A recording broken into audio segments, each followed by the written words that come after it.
Now, let's dive into today's last question of this series of episodes, which is formal education necessary? Or can I succeed as a self-taught lettering artist? Welcome to Open Studio Podcast, space for lettering artists, illustrators, and creatives who are determined to thrive in their passion. I'm Martina Flor, and I've been through the ups and downs of building a successful creative business.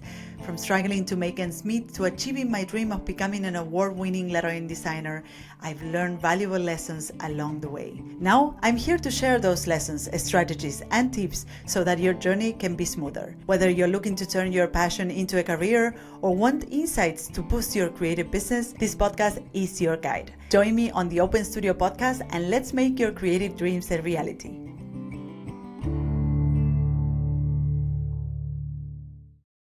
Hello and welcome back to Open Studio. I'm your host, Martina Flor, and today is the last episode of this series of episodes in which we are answering the most frequently asked questions around how to build a career as a lettering artist or illustrator.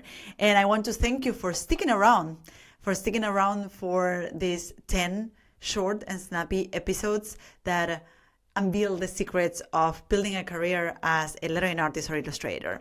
Now, I want to remind you that if you missed the previous 9 episodes and you want to have the answers to your questions in one place, you can do it. You can download the guide that I have compiled for you, where I answer all of the 10 questions that I have answered throughout the previous episodes and this one on martinaflor.com/guide.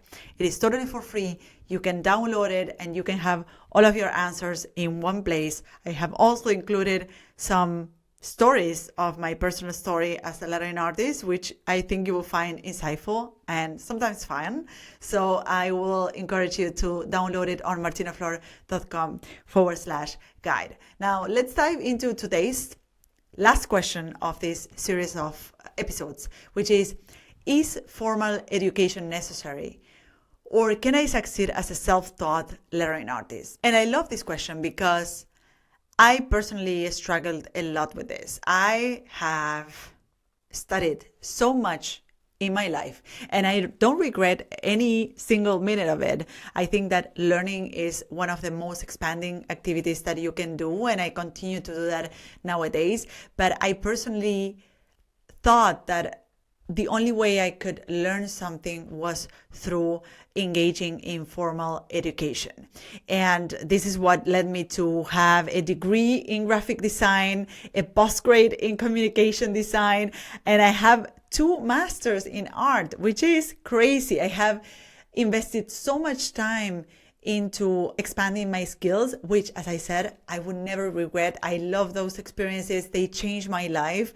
But nowadays, I learn in a different way.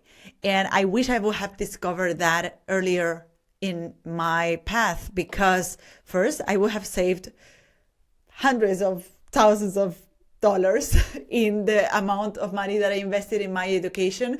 But also, it will have expanded my opportunities and my possibilities, because as I thought that the only education that I could have was formal education in a university context, the amount of opportunities available are limited, especially for lettering artists, because when I started, there was no formal education in lettering. In fact, nowadays, there's no formal program in a university context in lettering, and I am proud to offer the #1 program in lettering in the world called the Lettering Seminar, which I have built specifically because there was a lack of, formal education for lettering artists. And I wish I would have had that as I started my path. So back in the days, I engaged in a course, in a type design course that I thought was the closest thing to what I wanted to do, but it was not the thing that I wanted to do. And I wish that, I'm so grateful with that course and everything, and how it changed the trajectory of my career. But I wish I would have found something that was specific to what I wanted to learn. And nowadays I'm much more open in terms of in the myriad of ways in which you can learn something, which is not only in a university context. So many successful lettering artists are self-taught. However, when you are self-taught, you have to do a lot of heavy lifting yourself. And I can tell you this because I spent a lot of time trying to self-taught myself lettering, and it is hard. It is hard to understand what you're doing right, what you're doing wrong, what are the foundations, what are the basics, what technique to use. And if you are self-taught, you will have to do all the heavy lifting yourself. And having an education, having a course that you can follow can really provide you a strong foundation and help you get started faster and accelerate your progress. And I experienced that firsthand when I enrolled in that course that I did in type design. I mean, my work started skyrocketing because I could put the pieces of the puzzle together. I could understand what I was doing. I had feedback. I had all the elements that you need in order to learn something, which I'm going to speak about next. But in my experience as a lettering artist, and by having helped many lettering artists get started on their path, I have seen that there are 3 important elements to success. Hey, real quick, you know that I don't run any ads on this podcast and I don't sell anything. The only ask I could ever have is that you help me spread the word. Let's empower more lettering artists, illustrators, and creatives to make a living with their skills, create beautiful work, and build a thriving business doing what they love. The key to making this happen is if you could take just a moment to rate, review, and share this podcast.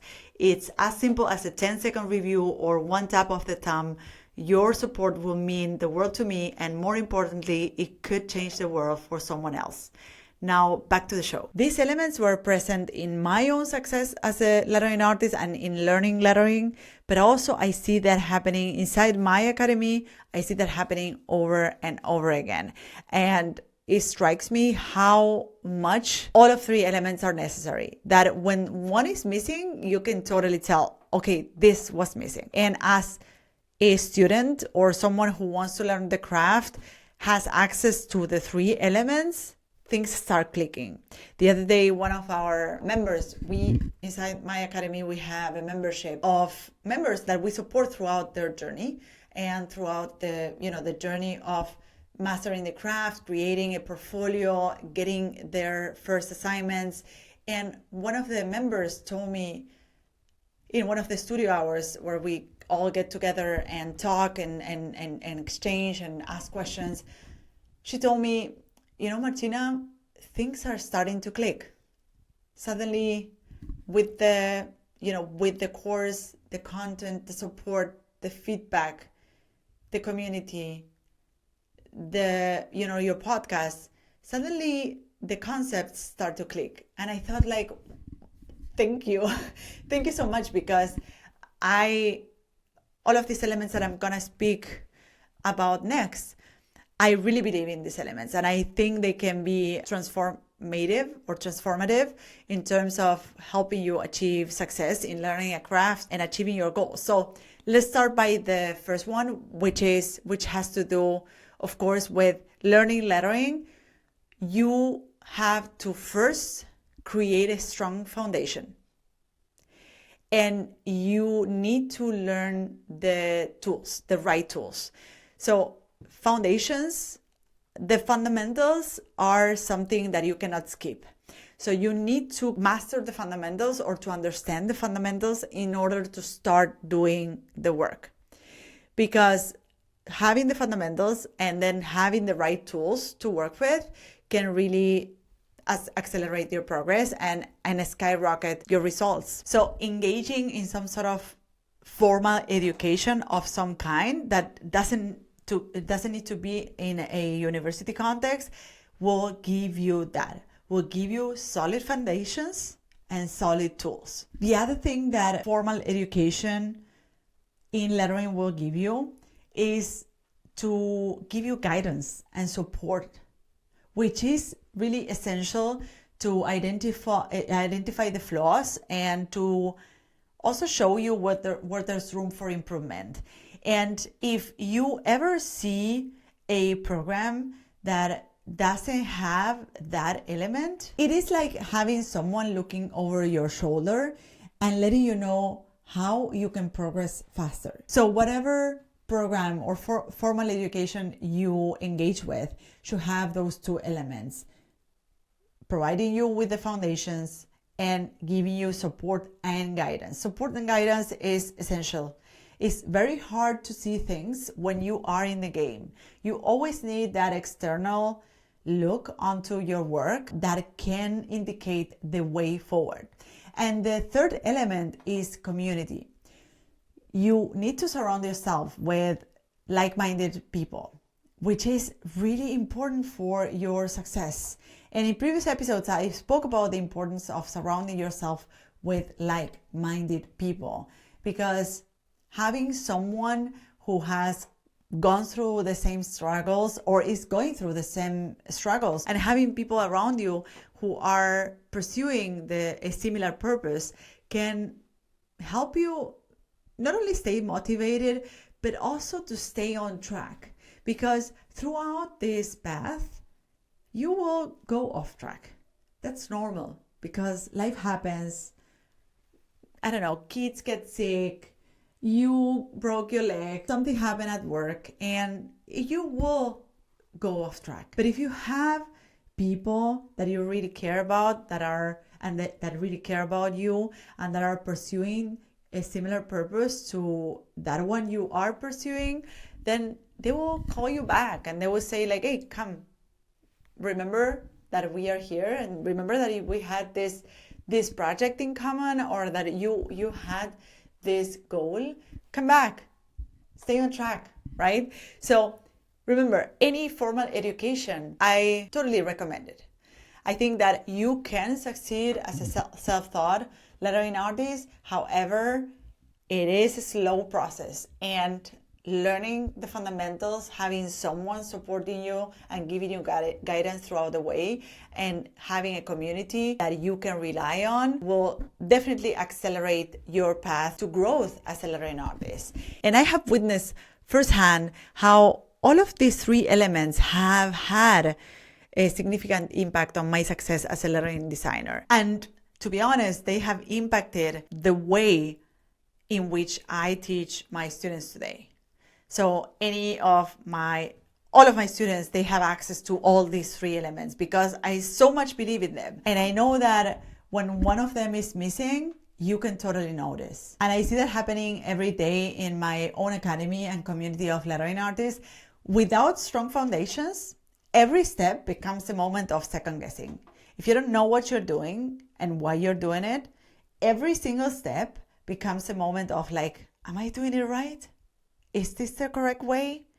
Is this the way I should draw an N? Or is this a way I should draw a T? So without strong foundations, second guessing is the rule. If you lack guidance, it means that you're missing that supportive look over your shoulder that is going to help you navigate roadblocks, and it's also going to celebrate your wins, because you not only need someone telling you like, hey, you can improve that, or that doesn't look entirely good, but you also need someone helping you celebrate your wins and telling you, hey, that looks amazing, or I really like that stroke ending that you did there, or that composition. Because we also, the same way that we fail to see our mistakes, we also fail to see our wins, and having someone supporting you along the way gives you that perspective.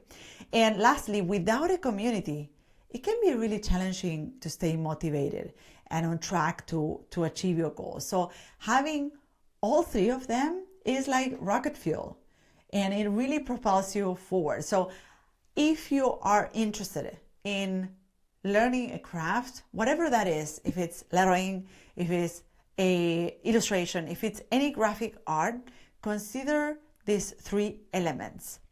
Consider foundations, consider finding support and guidance, and consider finding a community that gets you, that supports you and understands you, and always will remind you of your goals and will keep you on track. So thank you so much for joining me in this series of episodes where I answer 10 of the most frequently asked questions that aspiring lettering artists and illustrators ask when wondering, hey, where do I start? How do I learn the craft?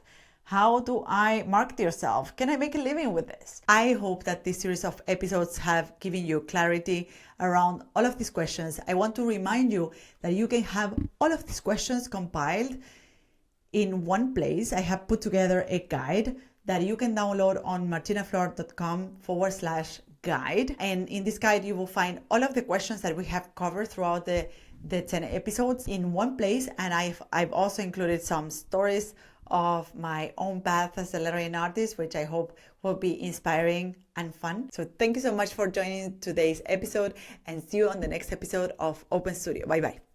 So this is it. I hope you loved this episode. You can find me, the host of the show, on social networks at Martina Flor on Instagram, Twitter, and Facebook. If you have a question or comments, go to martinaflor.com/podcast, where you can see previous episodes, find show notes, and send voice memos with your comments and questions. You can also watch these episodes on YouTube. Just go to martinaflor.com/YouTube to find them. You can, of course, listen to all our episodes on your favorite podcast platform. If you loved this episode, subscribe to this podcast. And if you leave us a review, it will help others find us. Thank you all for listening, and see you in the next episode of Martina Flor's Open Studio. Bye-bye.